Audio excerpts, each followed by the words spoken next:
I don't think at the end of our lives, we will look back and say, I'm so glad I didn't speak up for what I wanted. I just don't. I think we will have regrets of saying, I could have, I should have, I would have, right? That saying's been around forever. But what right now in your life do you need to say no to? Welcome to the Dean Graziosi Show. All success starts right here.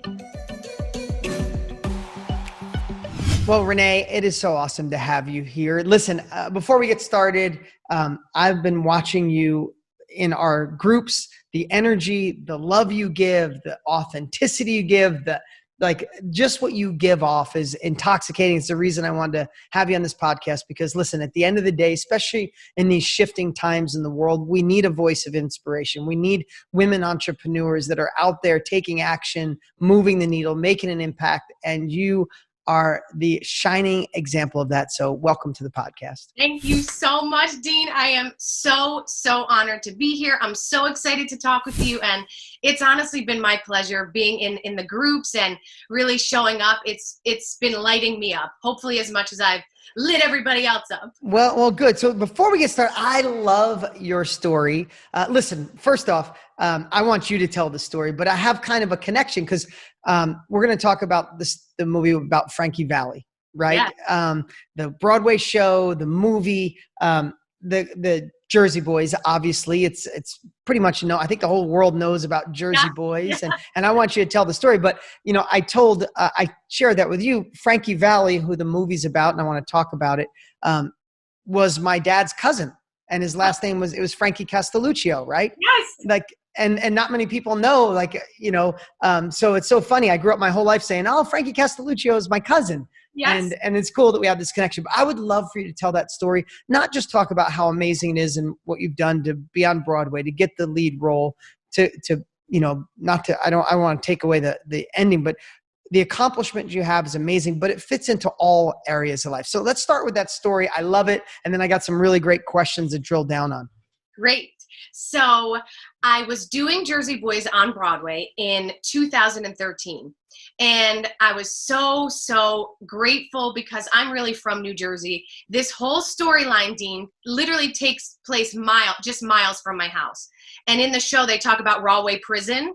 And we laugh because when my family came to the show, at one, Tommy DeVito says the line, Rahway Prison, and all of a sudden you hear cheers from the audience. And I'm backstage, and my coworker's like, who's cheering for Rahway Prison? And I was like, oh, that's my aunt and uncle. They're here today.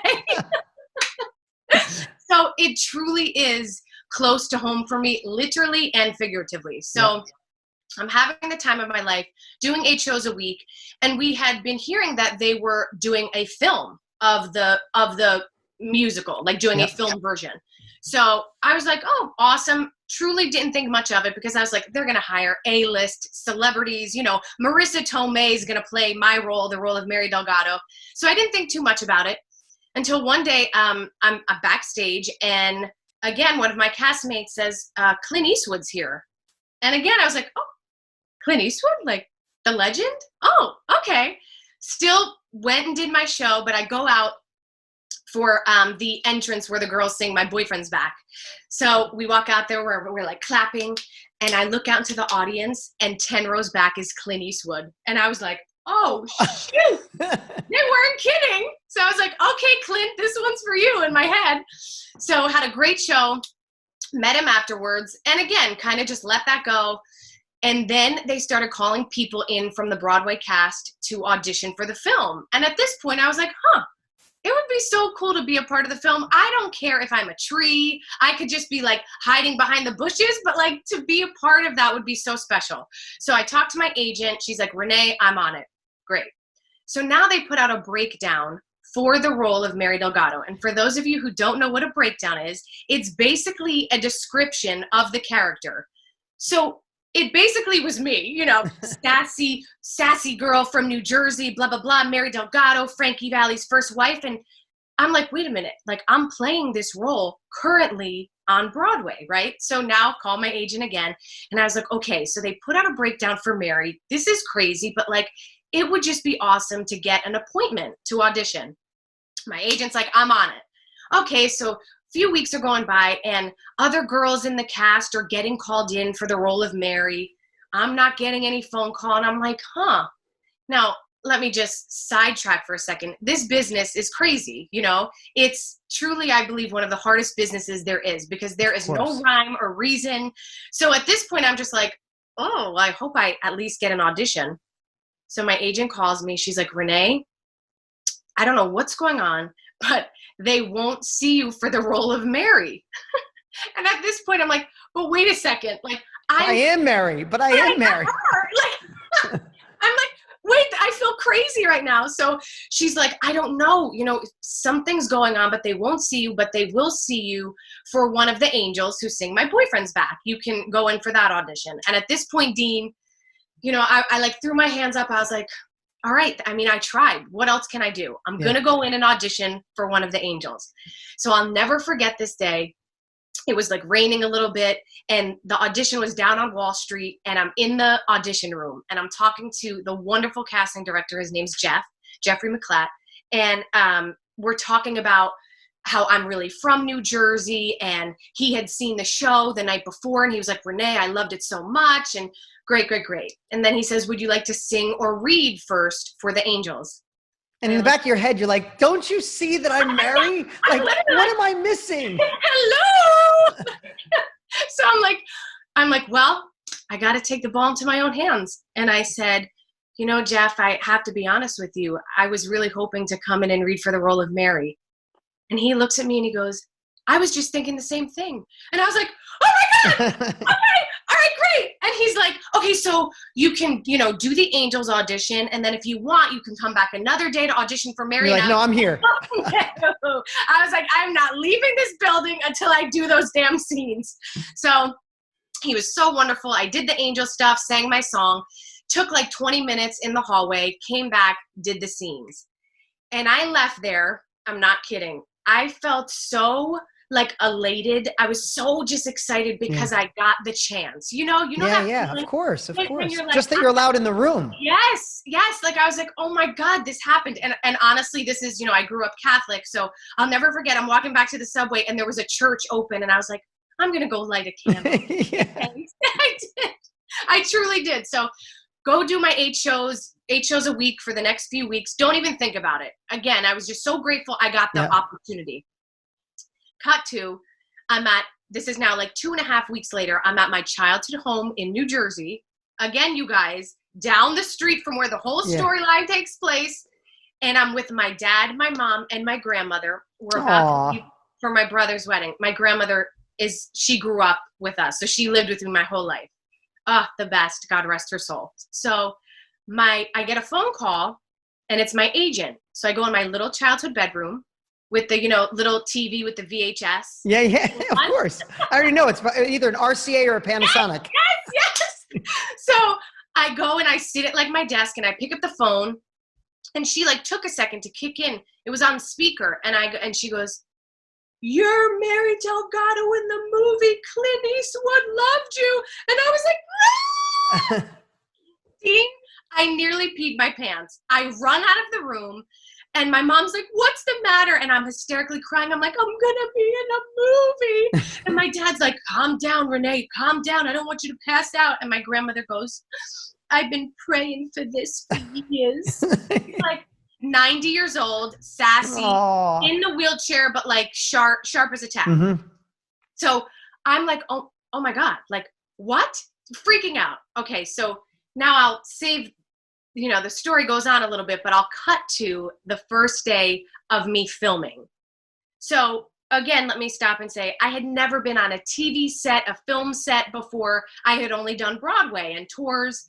So for me, I'll never forget, I was in the shuttle on the way to set, and I'm in my Mary dress, and I'm about to film for the first time ever, okay?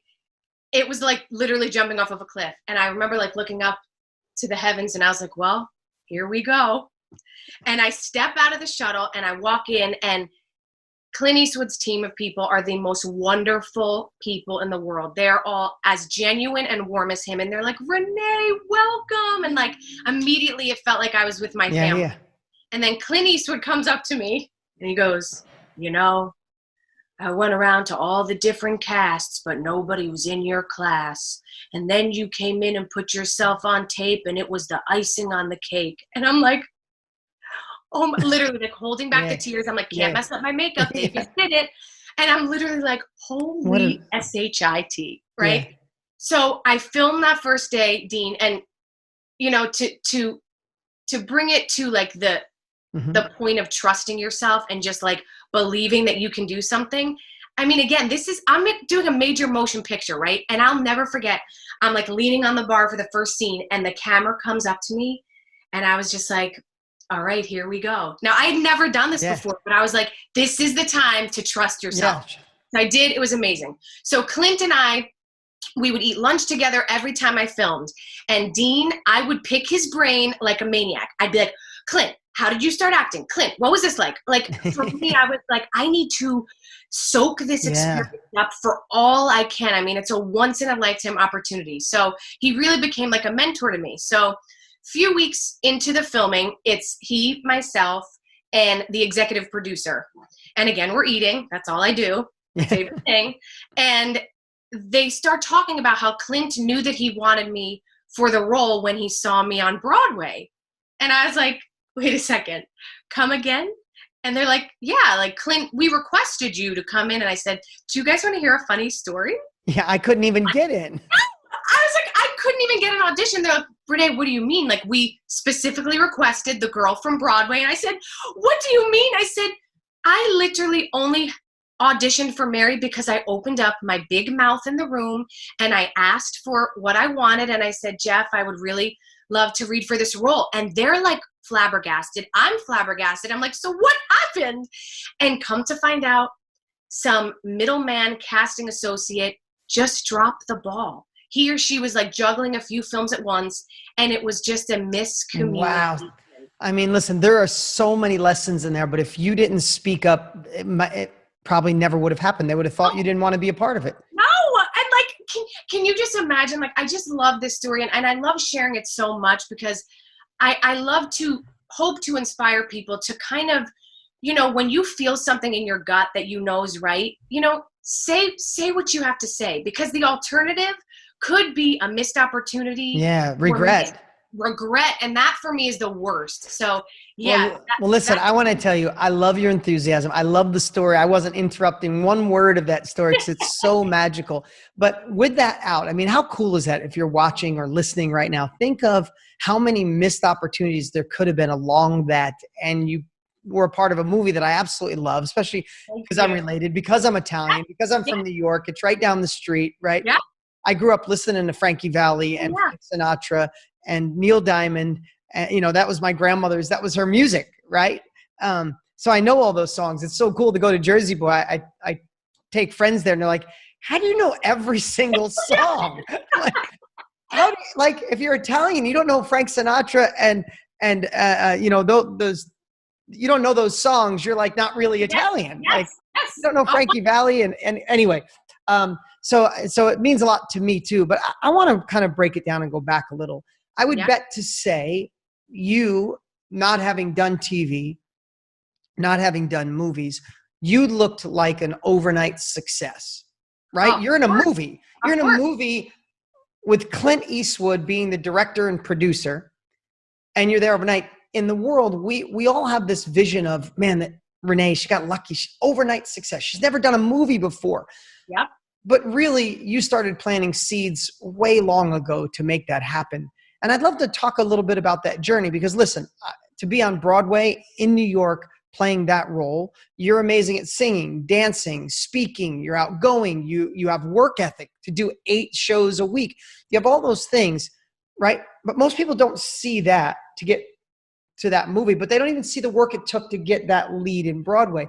So what are some of the struggles? Again, I was just trying to think of some questions that I think would be a little different than somebody would ask you. What are some of the struggles you had that no one else kind of knew? Those struggles, maybe when you went in your bedroom and no one was there and you were crying or sad or trying to not be depressed or maybe not be anxious or get some sleep. What are some of those that you had? Oh, Dean, I love that question so much because you're so right. there was no overnight success. I mean, so from a little girl, 5 years old, I started dancing, and then I started singing and getting into theater. And in high school, I did all the plays. And then when it was time for college, I'll never forget this. I knew that I wanted to major in my one true love, which was performing. And I went to Wagner College in Staten Island, New York. And I remember so many people saying like, Renée, well, what are you going to fall back on? Right? You know, I mean, this is a very, very unstable career. But I said, no, I'm going to do it. And I remember, you know, just being like 20 years old, no, not even 18 years old, like being like, no, I'm doing this. And from there, it set a fire in me to know that if anyone was going to make it happen, it was going to be me. And Dean, truth be told, I didn't have it easy. Even from the time I was a little girl, okay? In the world of Broadway and dance, let's take dance specifically. You know, a lot of times dancers are tall, right? They want line and tall. I'm 5'2", 5'1 3/4. But my point is, so often I'd hear like, Renée, I mean, you're an amazing dancer, but I mean, you're so short, like you're petite. And I'm like, yep, okay. And don't get me wrong. I had many a times where like I would sit in my room and talk to my mom and be like, oh, like, why are people always saying that? And why is that always, you know, the first thing that they say? And the frustration and the, you know, sometimes the questioning yourself, like, can I do this? Am I good enough? Yeah. Oh my God, Dean, that happens all the time. Still happens to me to this day. Are you kidding me? It was like, you know, yesterday I was feeling it, of course. But the beauty of it is the awareness, number one. And number two, you know, in connecting with communication, being able to say to yourself, okay, I'm aware that this is here, but am I going to let it stop me? And having what do you think that line is though? Because listen, I still have that voice. I've always, you know, I guess it's trendy now to say the imposter syndrome. I didn't know what that voice was, and I didn't have a name for it when I was 17, saying you're not good enough, you didn't go to the right school, you don't have money, you're from a tiny little town, no one in your family makes money. Like, who thinks you're good? Who would ever think, right? And then every level, you start the business. Am I worthy enough to scale this business? Am I worthy enough to be partners with this guy, to write a book, to launch to the world, to like every level? That voice is still inside of me saying, you're not good enough, you're not this, you're not that. It's really just having a little bit stronger voice saying, that's a lie. And if we believe that voice, we'll get what that voice says. But what do you think? I mean, this is just a really, like, I didn't rehearse this. Like, what do you think the difference is? Because everybody wants more. I don't care who, if you're listening to my podcast, you're someone who wants more. And everybody you know wants more. If you're listening, that means you're somebody going after it. But why do most people that want more hear that voice and actually believe it and let it kind of allow you to live a flat life compared to not giving into it? Like, what do you think if you had to come up with a couple of reasons why you didn't listen to that voice that said you're too short, you come from the wrong town, you're not, you know, you're not this, you're not that, or you're going into an industry that nobody makes it in, right? Yeah. What kept you going? Dean, that's so great to analyze, because I think two things for me have been the biggest shift change, right? Of trying to listen to the better voice as opposed to all of the noise. Yep. And number one is the thought of, if I don't do this, if I don't prove to my family, myself, that I could freaking do this, even though I'm 5'2", even though, you know, I came from a place where I knew no one in the business. I worked my butt off, grew up, you know, my father worked his butt off in a factory his whole life to pay for my dance lessons, voice lessons. How would it feel if I don't do that? Oh, that means I have to do it. And number two, and I talk about this a lot, is taking imperfect action. Right? Like having the ability to just kind of leap and then that will appear. Yep. And I know for a lot of people that's hard to do, right? It's like, oh, I can't do it unless I'm totally ready. And for me, I think it was just always that push from behind, because of the thought that if I don't do it, I won't be able to live with myself. I'll have the regret because, you know, I was given this talent and this skill for a reason, right? So I have to use it. So, but Dean, till this day, like I could be walking on stage, I could be speaking to a room full of people about communication, and the heart's like this, right? And the voice is going like, oh my God, are you going to do this? Are you going to mess up? I don't know. But it's about being like, shut up, I got this. And thinking about, again, this is to serve. This is for them, right? It's not about me. And that's really, really helped me, because like you said, no matter how far I've gotten in my career or how far I'll continue to go, that will still be there. But it's just about saying, okay, that noise is going to be there. I'm not going to fight it, which I used to do when I was younger. I wanted to fight it, but it's like, let it be there and just push forward. Yeah. And here's the thing. I have these conversations with people a lot. Some people say it's not good to feel the pain of not being successful. It's better to focus on where you want to go. And I got to call BS on that. I think it takes so much energy to overcome the obstacles, to overcome the inner self-doubt, to overcome the doubt of some family members who are like, Renee, I love you and I think you're so talented, but you should have backup. Right. And they're trying to convince you not to burn the boats. And we know the only way to be successful is to burn the boats. You gave yourself no other option. Right. Yeah. And I would bet to say at the end of your life, even if you gave yourself no other option and you didn't get the lead role, you still be happier with yourself than giving in and going backwards. Right. 100%. So we how do we overcome all that? And I believe we use whatever is more aligned with us. I've been on stage of 15,000 people and I say, who's in this room? Because they want to move away from something painful. They want to move away from not letting people down. They want to move away from, showing people that they can do it, or they want to quit the job or just end the bad situation. And half the audience raises their hand. And then I say, who in here's life's okay? You're not going through a tough time, but there's more for you. And the other half raise their hand. So we're either moving away from something that can be painful, or life's okay and we want to move towards something pleasurable. I mean, I'm not a rocket science. Everything in life is done to avoid pain and seek more pleasure. Think of every decision you make in your life. You want to fall in love. You want to get the pain. You want to eliminate the pain of being alone, and you want to gain the pleasure of love, right? Like that's our whole life. But what I think is identifying it and being okay with it and leaning and amplifying it. Listen, I would bet to say that the days you wanted to give up, there was moments where you said, I can't let my dad down. Look how hard he works for me. I can't let my friends go. I told you Renee would never make it. She's too short, right? Like I think about, I'm a move away person. I am more motivated of thinking going back to there or letting people down or having people say, I knew Dean would never make it. He's not that smart. No one's going to say that crap about me. And if they do, they'll be like, he may have failed, but damn, that guy's scrappy. He never gave up, right?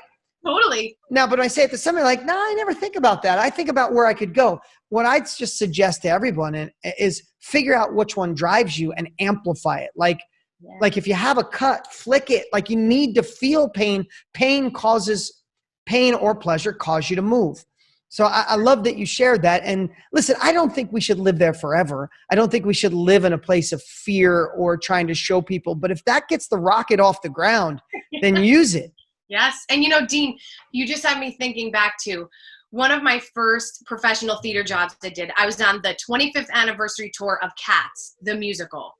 Now, let me tell you something. It is still to this day the hardest show I've ever done because I was a swing. So that means I covered 6 different roles. So I didn't know just one role. I knew 6, but I wasn't on stage every day. So what that means is if no one was out sick, of those 6 people that I covered, then I was singing backstage in the booth, okay?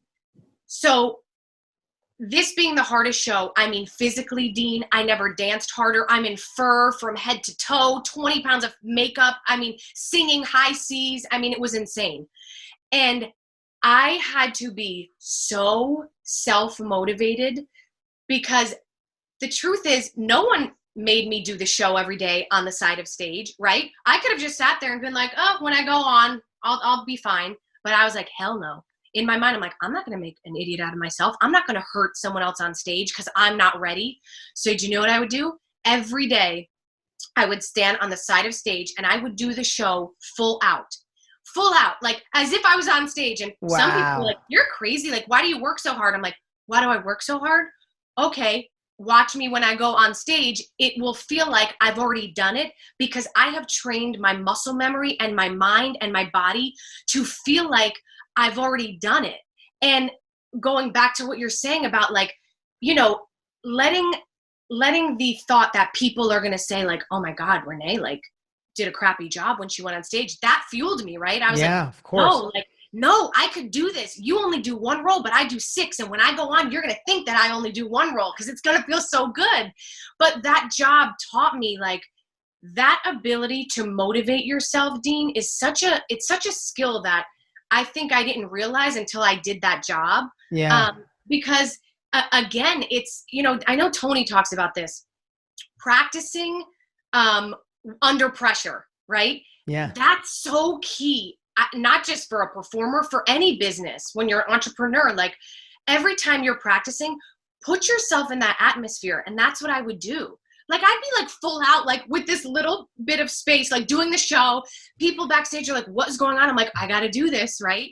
But it's true. It makes such a difference because you don't realize how, we control our minds, our bodies. And when you've done it over and over again, your body's ready for when you're doing it for real. Yeah. So I got a question for you. Yes. Doing Cats, playing 6 roles. I always see, when I go to a play and I see the 2 or 3 people that I've seen like 5 times, I always admire them. I'm like, oh man, she was dressed different in that last act. She had shorter hair. She had blonde hair. She was in it. Like, I'm always like, wow, that person's a badass. So now I know what it's called. And you had 6 different roles. It's a swing. So I'm going to know that next time. But let me ask you. So you're a swing doing 6 roles in Cats. Did you want to be in Cats for the rest of your life doing swing? Absolutely. Okay. Did you absolutely love that role? I'd bet to say no. I mean, it was probably good, but you didn't love it. You knew there was more. Yes. But did you do it to the best of your ability? Oh my God. And this is something I talk about all the time, is how we do one thing is how we do everything. And here's what I want to tell you, especially because I know exactly the town you grew up in and where you live. I grew up probably 60 miles north of you in a little town called Marlboro, New York. If you know the town, it's a town of 6,000 people. Most people are Italian. Everybody's blue collar. Like I worked with my dad in his collision shop. And then at a very early age, my dad kind of went off, did his own thing. I had my own collision shop at 21 years old. It's called Dean Collision. I drove a tow truck at night. You could picture it. You live in the same kind of area. I know you. I'm like, I see this the whole I had a blue and white stripe button up with Graziosi on the you know what I mean? Yeah. And I was working on houses at night. Here's what I want to tell you. This is something I want to share with everybody. I see so many people that want another level. They want money and income, or money and time freedom, right? And we should all go after another level of ourselves. But I watch so many people in the thing that they don't like it. They not only despise it, they do it kind of haphazardly, half-assed, and they're waiting like, this just sucks. I'll just do it until heaven comes along, until a knight in shining armor saves me, until the great opportunity opens. And I don't believe God, the universe, whatever you believe in, is going to award you or reward you with that next level. If you don't do the one thing good, it's not going to, why would you get your next level opportunity when you're screwing up on the one in front of you? So the reason I shared this is because I can remember being in my early 20s and I worked on cars every day. Like if you've ever been to a collision shop, there's fumes in the air. I always had headaches and your hands are in water because you're sanding cars and you're painting. And I was the best painter in our shop. So I always did the painting. I always had headaches. But if you came in that collision shop, just so you know, between us, I hated it. Like hated it. I hated being dirty every day. I hated in the summer when like the dust from sanding all the cars would stick to you. And like, I just hated it. There was dirt under every day. I'd scrub my nails so hard they were raw so I didn't have dirt underneath it. But if you came in there and I fixed your car, you'd leave there going, damn, that kid loves his job. Because I did it to the best of my ability, because you know how? I knew it was temporary. And that's what I want to encourage everybody. Renee knew it was temporary. Did she love doing 6 different roles and being in Cats? I'm sure it was a great accomplishment. It was probably the biggest accomplishment ever. But you knew there was more for you. And you could do one of 2 things. You could look at the lead role of something else and be like, oh, if I only had that, I'd really be happy. Or you could say, I'm getting that, but I must do this now when no one's watching. So the universe, the success auditor, whoever you believe, gives you that pass to your next level. And let me just tell you something. In my own life, I worked on cars like I loved it, even though I hated it. I drove a tow truck at night like I loved it, even though I hated getting up in the middle of the night and going picking up wrecked cars. But I fixed a gentleman's car, and it came out great. He came and I had great attitude, lots of energy. He's like, God, you love this. I'm like, the truth, no. But if I'm going to do it, I'm going to do it 100%. He's like, well, what else you got going on, young man? And I said, well, I'm in real estate. I've flipped a couple houses. I've done this. I own 20 apartments and I work on those at night. He's like, what deal are you working on? I'm like, oh, so I tell him, and I was working on a vacant piece of property. It was 20 acres. It was $180,000. I remember the number, and I wanted to buy it, subdivide it, and build houses on it. I'd already done a small subdivision of 4 houses. Now I wanted to do 20 houses. And I had half the money through credit cards and saved up money, but I couldn't come up with the other half. And the bank wouldn't give me money on a vacant piece of property. Mm-hmm. I talked to him for a half hour. He said, well, what do you need to get that property? I said, actually, I need 90 grand. He's like, what if I wrote you a check and became your partner? Now, if I would have been like, here's your car, collision work sucks. Poor me. Can you give me money to save me? If you give me money, then I can buy this house. I didn't say anything. The universe said, this kid hates it. He's still doing it to the best of his ability. Let's give him that deal. I closed that deal. It was one of the most successful deals in my life ever. That deal helped me become a millionaire by 27 years old. I mean, it was unbelievable. The only reason I didn't want to talk about me, the only reason I see that in you and I'm so impressed by it is because I know doing 6 roles, practicing when it wasn't even your turn, that's not something you were asked to do. That was something you did over and above. And it's like, I love that term of like, you were doing it when no one was watching. Yeah. And Dean, also, like, for those of you listening, if you could look at that job that you hate right now, right? That situation you're in that just makes your skin crawl. If you can like flip the script and say, okay, I know that this sucks, but what can I take out of this thing that sucks that is going to teach me for the rest of my life? For me, doing that job, Dean, I still to this day, now that was in 2005, I still to this day say that was the best training that I could have been given right out of college, because let me tell you, once I could do 6 roles, I was like, I could do anything.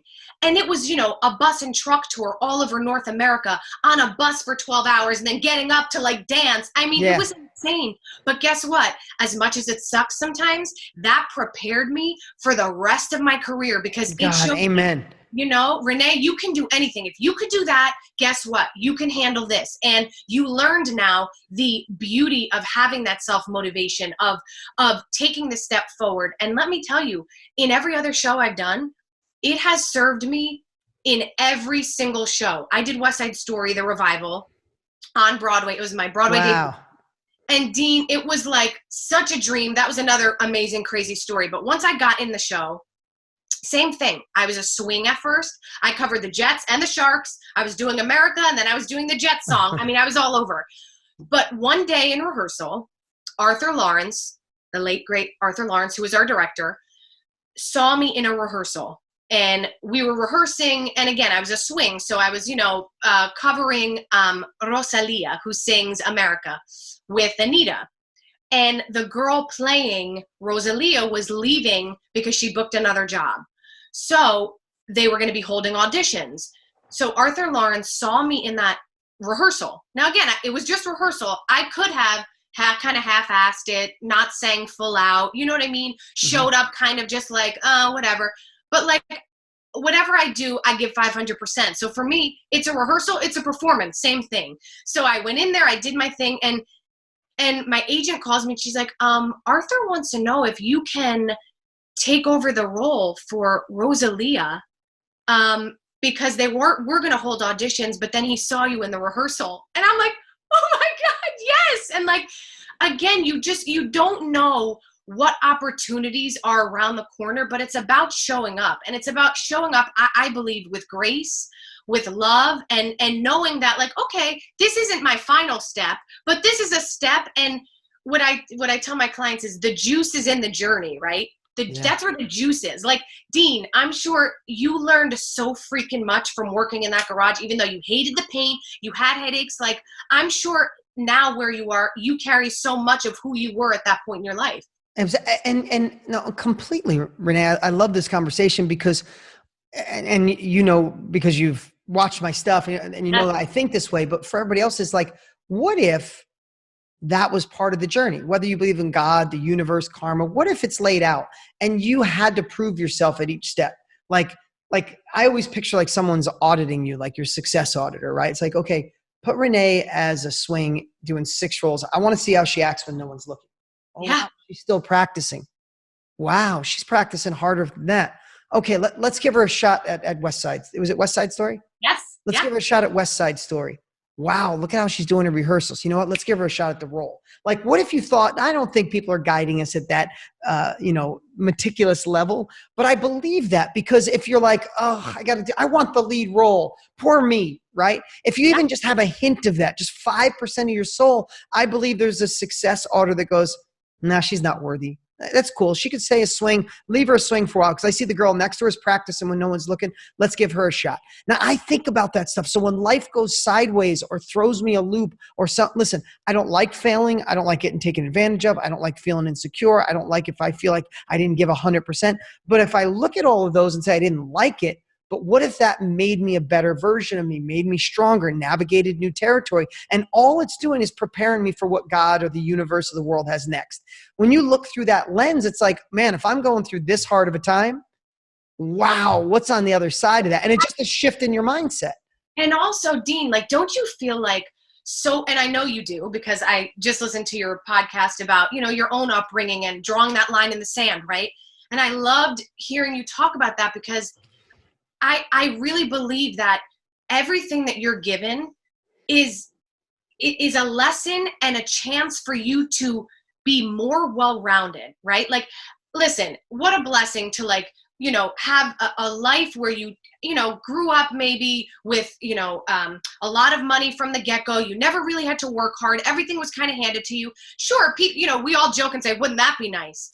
But no, it wouldn't. Would it? No, it wouldn't. And because what it's almost like, when you have the cuts, that's what makes you like, oh, these are the bruises of my life, right? I got through this. But if you have never gone through those shifts and ups and downs, what do you have to, how do you know, what do you have to measure it against? Yes. Right. You have nothing to measure it against. And I feel like that's what connects us, right? Like when I hear your story, God, how you were brought up and with your father and what you went through, like I connect with you through that. Yeah. And in my own life, again, going back to my career as a performer, I am so proud of the fact, Dean, that again, like I knew no one in the business. Everyone in my family is like, wait, where you want to go on Broadway? Like, huh? Like, where'd that come from? Yeah. And everything I did was like me working my butt off, having to get past the naysayers. And that makes to me feel so much stronger, because I can share that story now. Okay. So let's fast forward. So what are you doing now? So what am I doing now? So now I am a communication coach. So I help to guide women and men to just own their power and gain confidence in themselves and clarity in their relationships by becoming comfortable with authentic communication. Wow. And how do you feel? Listen, having such an amazing journey in your life. Do you still do any acting, or is that? Yeah. Well, I mean, before this whole world shut down. Yeah. I was so after doing the film and being out in LA, I lived there for 4 years. I did a TV show out there for a little bit. And then I wrote my one-woman show while I was out there, performed it. And then, Dean, you'll love this. I came home, my husband and I literally purchased a house from California, New Jersey, literally on Zillow, okay? Mm-hmm. Purchased it before stepping inside because my husband we knew he was going to gut it. But we literally bought it, and we came back one weekend, and my husband's like, "You ready to see our house?" I'm like, "Let's go." So when we drove across country, and at that point, my agent and I in LA, we separated ways on beautiful terms, but it was just like, okay, I'm moving back to New York. I had no agent, no nothing. Again, it was like Renee did a movie, major, feature film. Guess what? Now I have no agent. I'm moving back to New York. And you know what I did? I went to an open damn call for a little musical called Pretty Woman, the musical on Broadway, based on the film. Yeah. Julia Roberts. And I booked the workshop. So there was a workshop of the show, and I booked it. I had never worked with the director, Jerry Mitchell, who is a wonderful, amazing director.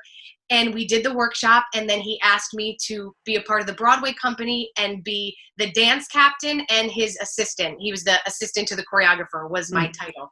So I did that, Dean, but like by myself. So no agent. That's so amazing.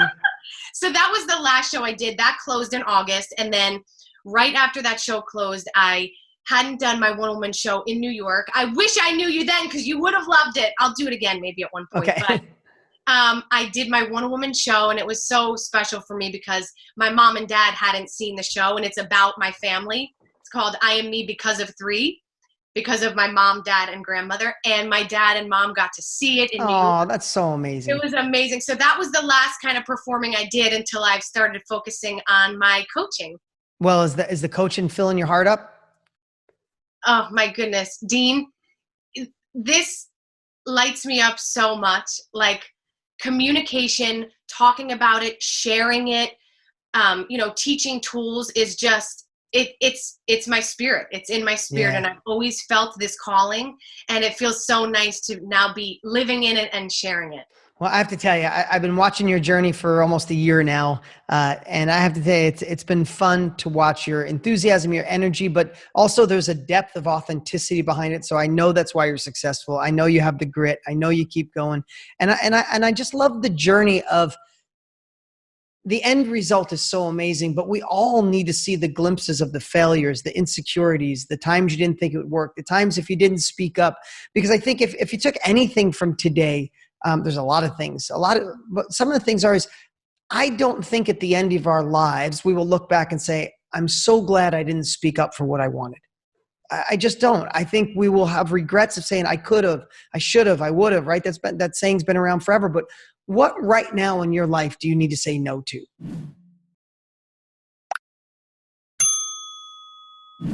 What right now in your life do you need to say yes to? Or what in your life do you need to say enough is enough? Or it's a time to end something, or it's time for new beginnings. And sometimes that starts with simply voicing it, with saying it out loud and saying it with meaning. And that's why I love what you're doing, Renee. I love that you're helping people. How do people find you?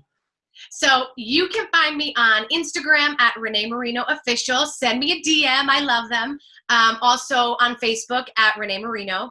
And yeah, I have a website as well, reneemarino.com. Come say hello. I'd love to meet you. Yeah, and we'll put all the notes below in the show. This has been fun. You know, I don't do a lot of people on my podcast. Most of them are just me. So I only do people that light me up, that I know can really deliver value. And you delivered your soul today, and you delivered so much great wisdom. So thank you for being here, Renee. I'm going to be your cheerleader from this side.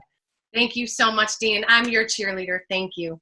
What's up? What's up? Hey, before you go, you need to watch these next few videos. They're absolute game changers. Hurry up and click right over here and watch them, and I'll see you there.